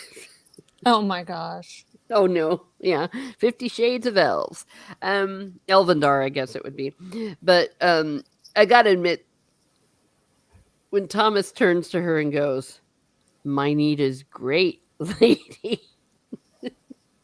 and then she goes, "As is mine, my lord," and the porn music plays. And, Yeah, he's gonna shag her so hard the tree shakes. oh my gosh, Oh my gosh. that Yeah. I did not think that image. There's the wind in the willows. No, it's the queen fucking. Oh my God. Well, you're not wrong. I mean, and if it was a different writer, it would have been a big. He would have described it all, but Feist doesn't do that, and I kind of like it. He leaves it to your imagination. Less is more, especially nowadays. You know, we're all used to that. So that's chapter 3. Rennie, you always get first dibs since you're the newbie on this book. Yeah. What do you think? I mean, again, it's for me, it's just Thomas kind of coming into his own with both confidence and competence. You know, I really do feel like the dragon gave him a great gift. And it's working to his advantage. He's a warrior as well as, you know, more of a mature adult, so to speak. So I'm appreciating that. And I do want to see him and the queen possibly be an item, even though it's what's the word I'm looking for? Maybe just frowned upon. You know, it's just one of those things where it's like, you know, I think she explained it, or who was it that explained it? You know, he'll be dead for long, but she'll continue to endure. And, you know, it's kind of like the Aragorn and Arwen thing, right? Yeah. So, you know, there's that dilemma, but at the same time, it's like, well, but, you know, if you don't, will you regret it? You know, so I find that kind of interesting as well as being a dragon lord, so to speak. So, Well, yeah. and there's also a bit of destiny, maybe. Like, Yeah. it's meant to be. I can't resist. I can't resist. She is a cradle robber, though. Yeah. But Bit she, much, but at the same time, it's like she also looks very youthful and young. So, you know, for them, maybe she's young, but, you know, he's not, or he is, you know, for a human and she's young for an elf. So, yeah, that yeah. I don't know. But yes, I'm very curious to see where that goes. And interestingly enough, his memory stretches back further than hers. That's true. Because Oh, he yeah. and Ashen Sugar is like, he is him and Sugar is him too. Yeah. Yeah, She, that was she pretty wants to interesting. get some sugar in the morning. Hey. Yeah. Well, It's and like, give me some sugar, baby. and my Thomas has got goodness. all that magic now, so you know it's gonna. Yeah, now she wants some. Well, she knows things are gonna get fun. Yeah, she didn't bang him in Cry-D. Yeah, that's true. Well, he But was he also, wasn't the same. and he was 14 or 13. Yeah, well, you know, Lori, you Well, know, I guess. that would have been fun though if it turned out that she was the one who took Lori's virginity. Oh my goodness. She gets around. Yeah. All right. How about you, Steve? Anything else before we move on? No, great macros chapter, Mm-hmm. and Yeah. a lot of fleshing out or rather expanding Thomas and the Dragon Lords Mm-hmm. and the stuff way back Yeah. in the history. I still think this world that Feist has created is more unique than what you saw in maybe Shannara. Hmm. You know, Yes, because I agree. Shanra is Middle Earth-ish. You know, you have the elves over there, the dwarves, and then shit, the evil stuff. We need to team up. This one is all kinds of uh, almost like a heavy metal version of the Silmarillion as a background. Hmm. You know, Yeah. That's a cool way of looking at it. Yeah. And it would be sung by Christopher Lee doing his heavy metal. yeah, Nice. Yeah. Yeah, that's a good analogy. My brain is working. I'm like, dude. Yeah, literally, Dan. Yeah, it's kind of out of control. Literally, Dan says, in a way, the dragon was ensuring that his master's legacy survived. A gift for Thomas, but for his master as well. yeah, maybe. Yeah. Yeah. Oh, it's so cool. All right, speak now or forever destroy your happiness. We're going to move on to chapter 4. Yeah, chapter 4 was on acid. Yeah, I was about ready to say they started they got into the magic mushrooms. I was like, what the hell? And Rennie was proven right. Yeah. Her little guess assumption thing. Oh, Yeah. that he was going. Go ahead, Rennie. What was your About guess? Pug's natural abilities and the fact that he was going to be a pretty powerful magician. You know, it's not too much time after we last saw Pug, and it's just like, you know, it's interesting to see how he has developed, as well as what his master says to him about the good and the bad about him. So I thought that was really interesting. Mm-hmm. And that we learn he is, because of how he was, he needed that Sarani magic, like that. He's like this new creation almost, I guess, if that's the right word, but that, you know, he couldn't do the magic in the old world, and now in the Kelowon, it's like he came into his own as a black one. Yeah. And Yeah. interesting that Pug was an orphan, right? Yeah. And he doesn't know where he came from, or he doesn't know his heritage. So we don't know how and why he has these natural abilities yet, anyways.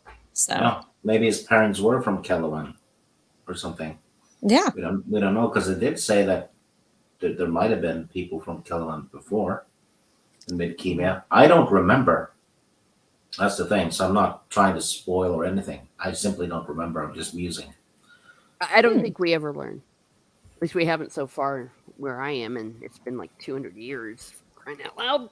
So when I get finished with it, I'll be able to say more definitively, and I like that it's been kept ambiguous.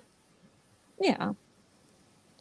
So let me see. I do have this on the map where we're moving, but I like the way that it was like, I don't know if they wiped his memory or what it was, but man, Pug, it was like he didn't know who he was. And Yeah, he has a new name now, Milamber. yes, I know. You see, I'm so glad we get to call him Milamber Yeah. now. I thought that was interesting. I'm like, because at first when I was reading this chapter, I don't know why. I guess I skimmed through it. I'm like, wait, what? Who is this? Oh, it's Pug. Okay. So I had to reread through some of it. I'm like, oh, duh. Yes. Mm-hmm. And it was wild because he starts off as white, and we don't realize that as he's going through this kind of trippy thing, he's actually passing tests, and other people maybe aren't passing tests. And there were some moments where were they actually going to kill him? Yeah. I forget. Yeah. If he fucked up, he'd be dead. Yeah. If he tried to open the door with his hand. Yeah. I love that. Imagine if we could do that at school. It's like, if you don't pass this history test, I will kill you. And to answer very quickly, yes, Nerdporial. Hello, welcome to Miss Martin Muses. I did a biography of Robert Jordan and of Brandon Sanderson. And of course Robert Robert E. E. Howard. Howard. Yeah, I've been doing some Mhm. fantasy biographies, and the next one will be Raymon Feist, but I have not been able to land it yet because I came across some information actually that Stieg brought to my attention that I could not leave out. So I just need to incorporate that. So, but yes, please, I would love it if you would watch it. And because I was looking, and there's not really things that just to have a straightforward telling biographical of it. So I'm a historian, I'm a writer, so why not? Let's do it. So thank you for being here. And I can't say I enjoyed this chapter because it was just so trippy, and I felt like I was like out of my own dimension. But it was still pretty cool. And he showed eventually, like once he passed these tests, and then he gets like a different color. So as he goes up through the ranks, and then finally he is shown like the entire history of the universe. Is that what happened? Kind of. Yeah. Some of it. Yeah, I was really, and I think he saw all the different rifts opening and all the people changing and traveling and all of that. It was wild. And the knowledge that he kind of absorbs. And then finally, at like the end of it, it's like he comes back into reality. And I do have this here on a slide. Let me go ahead and show this. I've been making little maps because it is really hard. It is really hard to get your bearings with these. And Yeah. that's why maps are important. People, you need to make maps. So here we are. We are in the magician's world, or no, the city of the magicians.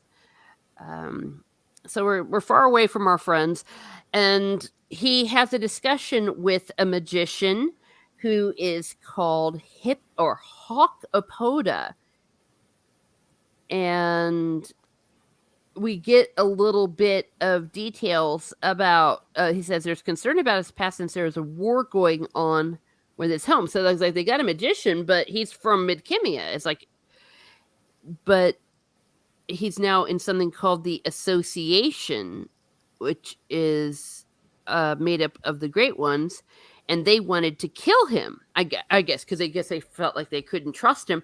But there was one abstention. It was a tie with one abstention, and Hokapoka. Wait, did I say? It's Hot Show Peppa. Thank you, Hocho Pekka, not Hokapoka. Peppa. Peppa. I know. Hoko Peppa. Hot Show. He was the abstaining vote, and he will reserve the right to say whether he lives or whether he dies. Dun dun dun. It's like yikes. Yeah. Like, Oh boy. I like that because now he has it hanging over his head. So it says something about Lemon Bar prevents them from. They know what most will do and say they are not concerned with the outcome of their behavior. What is it talking about there? Okay, help me out here because this is a very difficult discussion to summarize. Like I'm afraid to say the daggone man's name. I'll put it in the private chat. Oh, you're gonna spell it. He's gonna spell I've it been really bad with for me. names Oh my gosh! in these books. I like, other than like the main characters, have been horrible about remembering some of their names, and I'm like, Mhm. oh, the guy that's like, he does this and he's really good at this or whatever. Mm-hmm. Yeah, and that these magicians go back as far as what they say at the dawn of history, and only one magician in 1,000 who battled the enemy survived. He says, "You are as much a weapon to be feared as a possible source of knowledge." And then he says, to all outward appearances, you must become more Serrani than anyone else in the assembly. Is that understood? It is, says Milamber. Oh, and the person who Stieg is given Hokapepa, Mhm.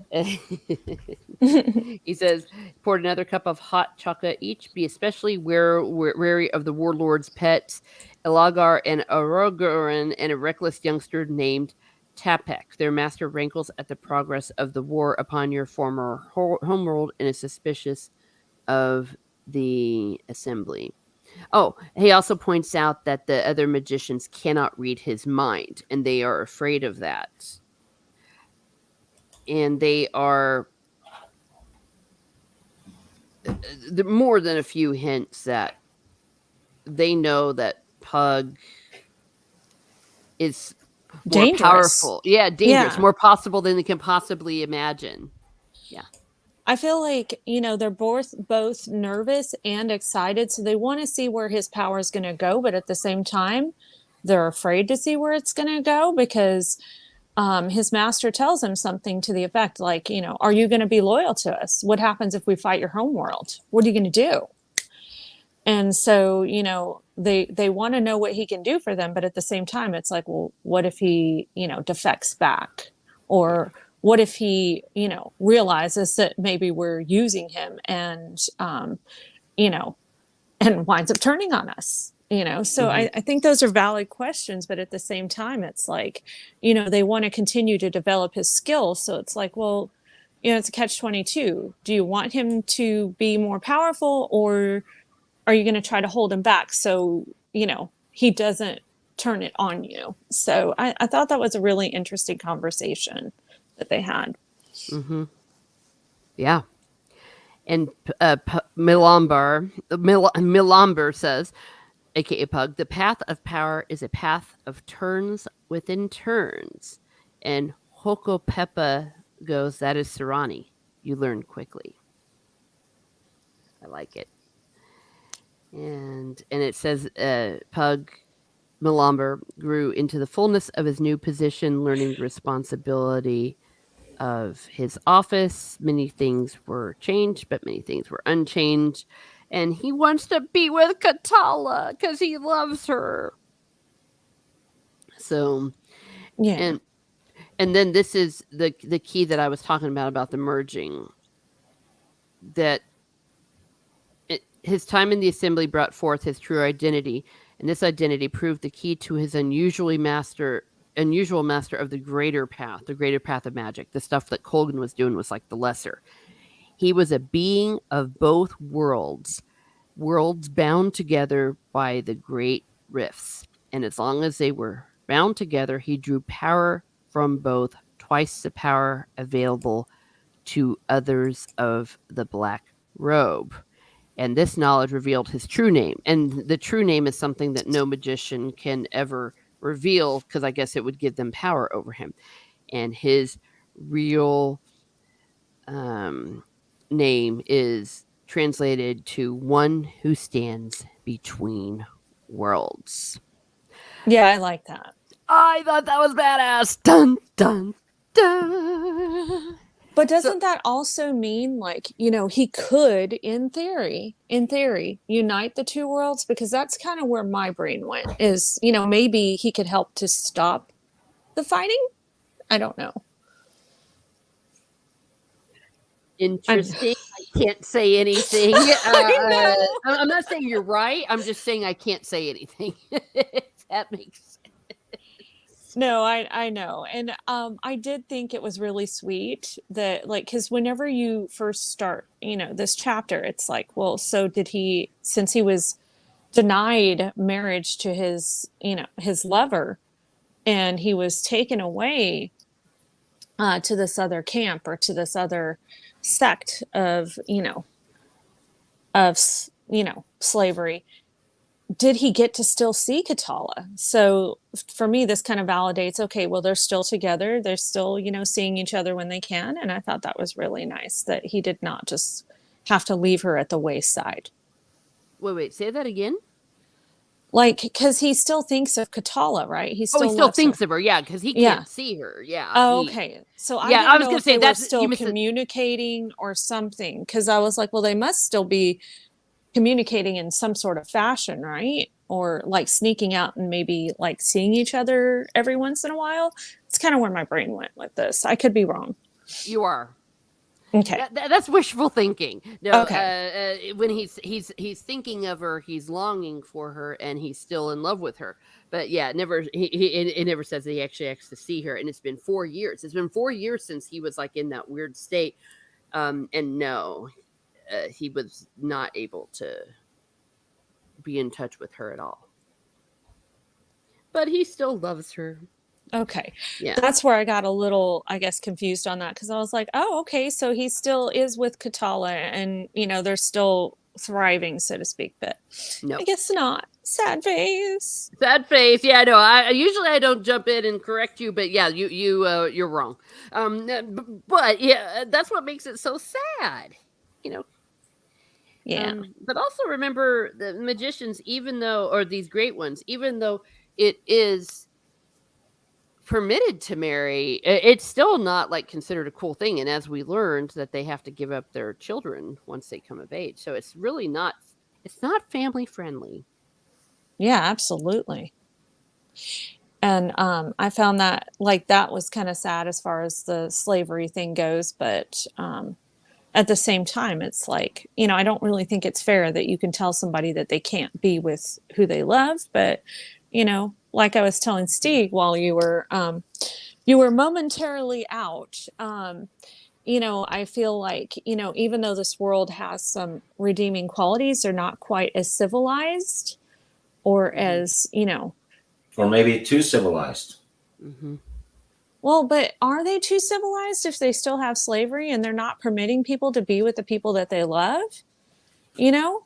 So yeah, because the functionality of that society trumps everything. So I'm thinking civilization has taken precedence over individuals. Yeah, it could be.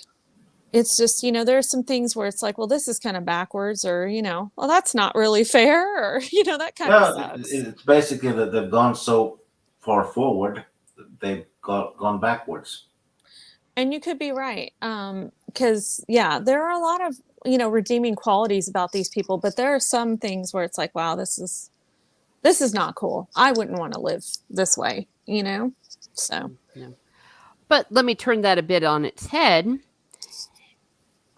It's not so overt in amongst the nobility of Mid-Kimia, but it's also things like you often cannot be with the person you love if they're not of the same rank. That was even a thing that they were talking about with Pug and Carlene. It's like, hey, he's just a lowly squire. Or if you're supposed to be the heir, you're not, you have to marry for an alliance. Yeah. It's just not as set in stone. Arutha has to marry Anita. Yes. Even though she's not of age yet. Well, she might be by now. No, not quite. Not quite. Yes, she is. Yes. Okay. Yeah, it's been, at this point, it's been nearly 15 years. Because remember... Oh, that's right. Since we last saw Anita, but he was 4 years as a slave and then 4 years studying to be a magician. So yeah, it's been 10 more years essentially. Yeah, that's right. Yeah, because there was a time skip between when they left the king, and then they were monkeying around with the Serrani War a little bit too before Pug was captured. That's right. I just keep thinking of Anita as a little girl, because I guess that's where I last saw her. So it's just like, can't help but to think of that. Yeah, but this point, in the next few chapters, that story is going to develop a bit because I think it's 2 or 3 chapters with Arutha and company next. That it is. And I was gonna say you'd want to talk about. I cannot wait. I cannot wait, Rennie, because these next 3 chapters are so cool. But then, oh wait, we decided we were going to do 4, didn't we? But still, Yeah. the 3 chapters of Arutha and all of them, and you're going to meet my favorite character of all. I mean, he the best character ever. It's really really cool. I really like it. It's like some of my favorite chapters of this entire book are coming up. And hello Hmm. there, Zach. Thank you for being here. Yeah, so it's good stuff. Anita is about 22, I think, at this point, because she was about 8, 9, 10. So, we're talking several years have passed. So she is definitely of age. So everything is cool. All right. I think she was 9. She was 9. Okay. So, yeah. So That's she's right. she's in her early 20s or 20. Yeah. And Arutha is about 10 years, 8 years older than she is. I mean, because Late 20s. late 20s, yeah. So it's all cool. Technically, their age difference is the same as Mr. Darcy and Elizabeth Bennet, for those of you that know Pride and Prejudice. But I digress. So that's where we leave our pug, and just I don't want to say I told you so, Rennie, but a little bit. The way it's worded here, it says he has a desire to be with Katala again, but he put aside that desire to go to her at once and demand her release. And it was well within his ability now that he was a great one. He hesitated for fear of the reaction of the other magicians and fear that her feelings may have changed for him. Instead, he plunged into his studies. Oh, Hmm. I know. I mean, but I can see how you might have misread that a bit, because the way Yeah. it's like his desire to go to her and go and do this and Yes. that. Yeah, it's like, okay, that. And I I'm did like, double. yay, they're still together. Or are they? Yeah. Oh, you bastard, Raymond E. Feist, you bastard. All right, well, and for those of you that did hear, yes, we will be doing 4 more chapters. So 5, 6, 7, and 8. It will be a 2-week gap. It will be a 2-week gap, so you have 2 weeks to read along with those. Now, any comments from? I'll again go to Rennie first, because she's, the first timer. Novice. Any thoughts? Yeah, you're the novice, all the way from the Appre- beginning, all the way to Apprentice. here. Oh, you're an apprentice. Ah. Thoughts? Anything you want to say up to this point, but especially, of course, what we've just discussed. Yeah, no, just kind of to reiterate, everything's going a bit less slow, which is nice. And, things are really getting interesting the more and more I seem to read in this book. It's a lot quicker paced, and I love seeing the development with Pug. I do enjoy Thomas's development, but we only got 1 chapter of him, and so it's very like, okay, what's gonna happen here? So I'm definitely interested to see what goes on with Arutha as well. But yeah, I'm very much enjoying knowing that, okay, so Pug was naturally his magic is basically, genetic or organic versus, you have Colgan, whose magic is learned. So he did his through books, right? And, practice and all that. The reason that, in my opinion, that Pug failed that is because that's not where his magic lies. And I know they said something about it being tied to his emotions, kind of, sort of. So that's pretty interesting. Whereas, because remember, when he was in danger, it saved him in the past when he was just a kid. I think he was like 13 or 15, right? Mm-hmm. So it did save him at I think it's the river or whatever. So maybe just like finding some sort of balance between like fear and bliss or something like that may help him. But very curious to see where that goes and how much more he's going to develop it. But I really do believe he's going to either destroy both worlds or bring peace to both worlds. But I would like to think the latter than the first. So. And anything about Thomas and all them? Yeah, like I said, Thomas, very interesting to see, how he's developed. I really love having that validation of, the gift that the dragon gave him before he passed really did make a huge difference in his life. And, he's super upgraded and which is great. And I'm curious to see what's going to happen with him and the Elf Queen. So, All right. And of course, Ashen. Sugar. yeah. Yeah, I'm very like, okay, I'm not sure how this is gonna tie in, but yeah, very curious to see. Yeah, I'm finding it a lot easier the second time around to get it. And I'm still not Yes. sure I get it, if that makes sense. It really No, is mind-blowing. absolutely. Yeah. Absolutely. It's a lot of information to take in with these chapters versus the previous half or the previous book being a very slow burn. This is just like a lot is being thrown. And even reading it 2 times, I'm sure that I missed something in these chapters. Actually, I know I did. I had to have. So, yeah. Yeah. Absolutely. I can't add to that. I very well said, and of course, I cannot talk about to what will happen. Steve, anything you got to say? No, just looking forward to reading the rest of the book.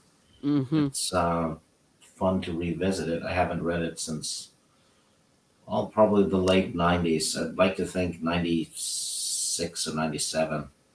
Dang. Yeah, it's been a while. Yeah, it's fun. It really is, and I've already said that I just can't say enough how much I love the next 3 chapters. I really like, as Steve called him, Marutha and the gang. it really gets good, Rennie. I mean, it's been good, but you know how we haven't just hung out with them before and seen them, and you're just going to see so many cool things are going to happen. Well, you So- guys haven't led me astray yet, so I believe you. And I think we all have like a lot of similar taste in literature. So it's nice to, be on par with that versus like, sometimes it's like, oh, you should read this. It's like, oh, I hated it. I don't feel that way. So, Yay. This one is an easier read than the Silmarillion. Oh, well, yeah. Well, oh, God. apples and Yeah. oranges. But you know what? Now that I've read through it a second time, years later after the first time, I feel a lot better about it. And I think if I had to read through it again, it wouldn't be as much of a struggle or me wanting to hit my head against the wall, Mm-hmm. Well, portions of the Silmarillion, the way I read it, because I have read it several times. How's this? I found that there's certain parts I've read it several times, so you can kind of go through and maybe miss a few of those superfluous things. Kind of like the Bible, you always skip Leviticus. So Yeah. well, I mean, the begats and the genealogies. We did have a question. I don't know if you're still here, Nordporial. I told you I'd get to your question. It kind of was I wanted to keep the flow here. We have never heard of this series. What genre of fantasy? So what genre of fantasy would you call this? High fantasy. There we are. Because big, flashy magic and all kinds of different races. So this is definitely high fantasy. Okay. And, well... George Martin, for example, the Game of Thrones is low fantasy. Because the magic and the fantastical elements are kept in the fringes. Yeah. Well, yes and no. I agree, but I also disagree. I don't feel like it's like kept too low, especially, well, I think Daenerys being able, like what are they called? Shit. The Valyrians being able to, have that bond with the dragons. That's a sort of magic. Melisandre and her stuff, even though it's quote unquote the Lord of Light, I still feel like that's magic. I feel like Euron has a lot of magic. Yeah, but you never see anyone throw fireballs or... No. It's just kept on the low end. Actually, a little bit like the Lord of the Rings. You never see Gandalf use a lot of magic. You know That's that he can, but he doesn't really. Well, what about the three-eyed crow, though? like, there's something magical about him, right? Yeah, And something too. And the magic and fantasy elements are growing in the story because magic is coming back to Westeros. yeah, Maybe due to the comets, we don't know yet. But it starts off with almost nothing in book one, except for the dragons being born and that weird dream shit with a three-eyed crow. Other than that, there's no real magic in book one. Yeah, and you don't have like yeah, wizards and dwarves and elves with their special magical quality things. I know it, and I don't know too much about it. I Terry mean, sorry. Brooks is high fantasy as well. It's basically if you have a lot of magic, especially flashy, and all kinds of different races, it that's what makes it high fantasy because there's a lot of fantasy, right? Hmm. hmm Yeah, and let me rephrase that. I do know like the difference between high fantasy and all that. I'm just saying about George Martin and stuff because technically, I've only read the first two books and I'm not going to continue until he says he's going to finish, until he publishes Winds of Winter at least. So 2024. I know that's your prediction. You heard it here first. And as for Wheel of Time, I don't know if you're still here, also Nordpor. I have not read the Wheel of Time. I have read Robert Jordan, his Conan. That's what I'm familiar with. I plan to read the Wheel of Time, but I have not actually done so. I read it. It's the closest anyone has gotten to Tolkien. Mm-hmm. Actually, Rennie, I think you would love the Wheel of Time. I'm willing to think it might be. If you read it and got into it, I think it might end up being your favorite fantasy series books, or maybe even favorite books. I don't know. Hmm. I mean, I can definitely give him a shot. It's probably going to be a while before I do, but yeah, They very interested are to they see. are fantastic on audio. Hmm. Actually, it was some of the best audiobooks I ever heard.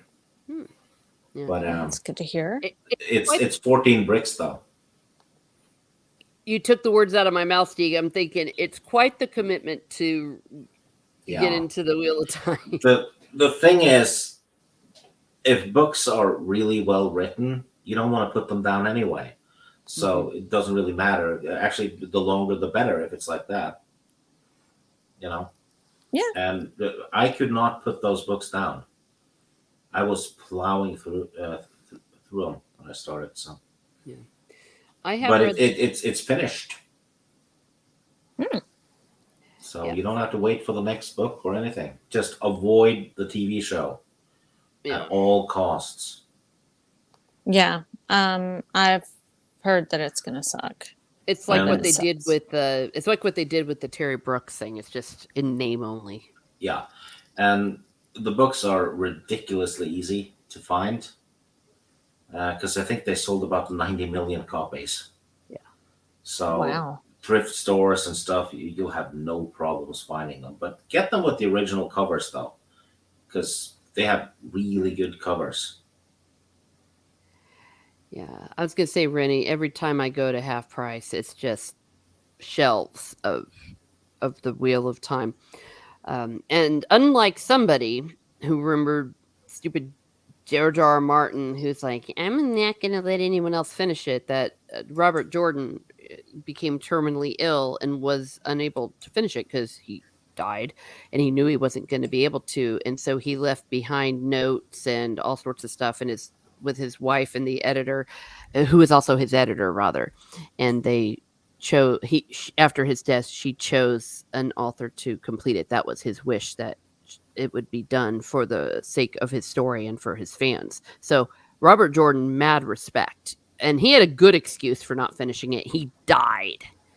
Yeah. And most of the final chapter he wrote. Mm-hmm. Yeah. So he did the final bit and other things in the final books as well. Yeah, because it basically became, it was supposed to be 5 books, and then it just grew. Yeah, and it's considered a joint like that they were co-authors. That's how it's credited for him and Brandon Sanderson for the final 3. And like I said, he got a horrible terminal disease. That was his excuse. His excuse wasn't, well, I've got a train to play around with and a video game, He I've actually got had all these distractions. Yeah, it's just kind of hard, It's like, no, this guy died, and I'll tell you what. And I was reading his blog for my video. The fact was, when he announced that he had this really rare form of awful cancer thing, one of the first things he said was, "I know you all are concerned about the rest of the story, but I'll, take care of that or something." And I'm thinking, dude, like his first thought was, oh my gosh, the fans and the commitment I made to them. Well, George Yeah. Martin's sitting there on his blog going, well, when he said, I feel sorry for people that want the Song of Ice and Fire finished up, I was just like, screw you. Yeah, you fat tub of crap. Sorry. We're vicious here at Miss Martin Muses. Yes, we are precious. Oh my goodness gracious sakes alive. Well, I need to wind this party down. We've been going for 2 hours, and I just so glad to be back and to see all the gang here. Steve, do you have anything you want to plug? Besides Pamela Martin? Pamela Martin? Oh, Pamela Anderson, sorry. I ruined the joke. I ruined the joke. Freudian slip. Anyway, no. Well, yes, I think Maura and I are doing Cringe Factory on Wednesday. I'm not sure. I think maybe we are. I think so, because she's taking a week off for videos but not her live stream. Yeah, sorry. What can I say, Timon? All right, so Cringe Factory on Mara's, and I'll be having my pub crawls, and I'll have some musings. I'll have some musings popping up, so you might see Stieg there. Oh gosh, I'll be quirky. Maybe that explains George R. R. Martin's excessive descriptions of food. Oh dear. Oh no. That's okay. Good. How about you, Rennie? What's going on? I believe I may be on Mr. Brown Alliance's channel tomorrow for musings. I just finished wrapping up watching the show Barry. Do not recommend, audience. Do not recommend. And paying attention to some stuff that went down this week, which is some of it's kind of sad. So I don't want to spread too much of it here, but that's what I will be doing. And then I will be back in a couple weeks to discuss this interesting book with you lovely folks. Yay. And as a reminder, we will be doing the next 4 chapters. And here in Miss Martin Muses, you'll see again, we've got Pub Crawl. I've got a video on Black Aragorn. Black Aragorn took me through one hell of a rabbit hole, because I had a little bit of an insight about that and race swapping, and I'm going to analyze some of the race swapping that might give a different perspective on, maybe the race swapping is actually more racist than people think, and that has its roots in some of that. Food for thought. I'm approaching it like an anthropologist, not necessarily as a straight. These are my conclusions. I also probably I'm going to put something together, another cooking thing. My mom and I, or my mom, made a strawberry shortcake for my birthday, and we did take pictures at the different stages. If you want to make a strawberry shortcake like she made it, and I swear she made it the way I've never had it. It was amazing. So you'll see that, and my biography of Feist, I should be able to finish it up by next week. I had to take this, not a detour, but there was some information I needed to add about the video game. I'll just say it, that they did make a video game based on this world and some characters that you haven't met yet, Rennie. And musings. Yeah, musings are happening. So please tune in and please subscribe to everybody. Thank you, everyone, for being here. Albie Quirky, great to see you. Zax, Meteor Advocate, Timon, great to see everyone. We had, let's see, did I already say Meteor? Yes, Meteor Advocate, Nordporial. We had Matt bringing the bacon. We had Matt L or Matt I. I think it is Matt L. Keck 44, literally Dan. See if I missed anyone. Luffy is God came by and said hi to all of us. Potato Revan did. Jacob was here, but he didn't stick around because he has not yet finished the chapters and he didn't want to be spoiled. So, everyone, thank you for being here and have a great day. Have a great day and be certain. Be certain. If Be you want to, certain. says, I was going to say, be certain to shag a magical young warrior with magic armor. But yeah. Bye.